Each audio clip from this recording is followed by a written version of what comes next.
Given the dimensions, find the perimeter and area of the rectangle. Alright, in this problem we have two things to find, perimeter and area. Let's start with the perimeter.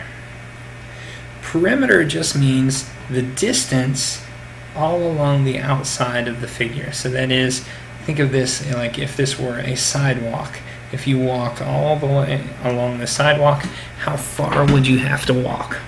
So a neat thing about rectangles is that sides that are opposite of each other are going to be exactly equal in size.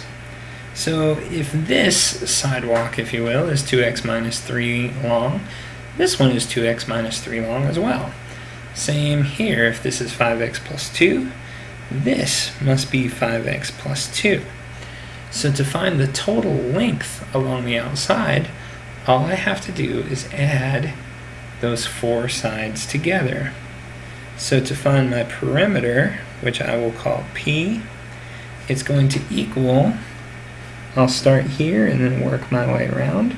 It's going to be equal to 2x minus 3 plus 5x plus 2 plus 2x minus 3 plus 5x plus 2, and now I've worked my way all the way back around. So I've gotten all four sides, and so to find my perimeter, all I have to do is combine like terms.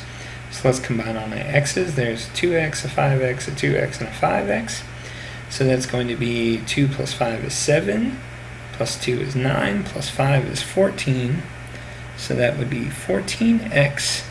Now I have to combine all our numbers. Negative 3 plus 2 is negative 1, minus 3 is negative 4, plus 2 is negative 2. So it's going to be 14x minus 2. So that's my expression for the perimeter. Easy as that. For the area of the triangle, area is found by multiplying the length times the width. Now here it doesn't matter which we call the length and the width, so long as we use the two different sides. There's an up and down side and a side to side side. So as long as we use two of those, find one that's connected by an angle. Use what's coming off one side, use what's coming off the other. That's a guaranteed way to make sure you get length and width, but it really doesn't matter which one's which. So to find area, I take my length, which I'll call 5x plus 2, times my width, which I'll call 2x minus 3. And this is just one of my double distributive property problems.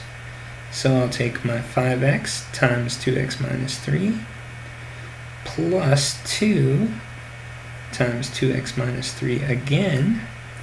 So my area is going to be 10x squared minus 15x plus 4x minus 6. Combine like terms. 10x squared minus, this would leave us with, what is that, 11x minus 6. And there is my area. Notice how it contains that squared term. That's a good sign that you've done this right. So again, perimeter is what happens if I add up all the sides. Area is what happens if I multiply length times width.